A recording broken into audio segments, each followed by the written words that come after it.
a typical house in a regular suburban town. But here, a family's preparing for the end of the world. A German Mauser and P-38 from World War II, a 12-gauge shotgun, a .40 caliber pistol, and an AR-15. Weapons and ammunition are key. If we're carrying this out on the street for some reason, all hell broke out and it's, end of the world type situation. You can't walk around with these guns here. Keith Proskura, a certified NRA instructor and owner of 2 businesses, stores food and supplies to help him survive no matter what disaster might hit. Breakdown of government is one thing that a lot of people are preparing for now. We're facing possible pay delays for Social Security. I don't believe I'm going to need any of this kind of equipment for that, but you're going to have a lot of Americans that are kind of upset. The 37-year-old is among thousands of American preppers who would rather be ready than sorry.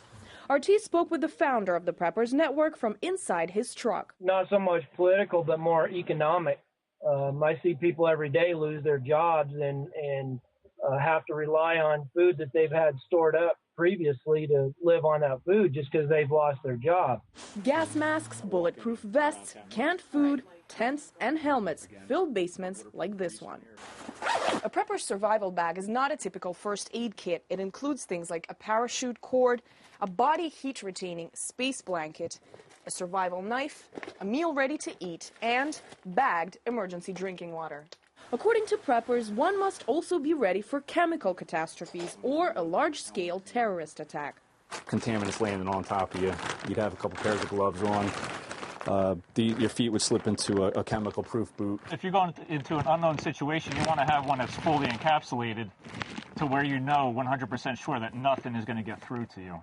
A variety of walkie-talkies are ready for use if the communication network shuts down. WA2MOL, KB2DXA. Yeah, W4BOS. On the other end of the line, Keith's father, who is actually in the next room. WA2. A police officer for 25 years, he is now retired. His main pastime is operating a ham radio.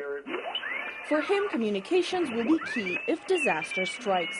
The tsunami and earthquake in Japan a couple of months ago, amateur radio played a big part in that, in providing emergency communications when everything else failed.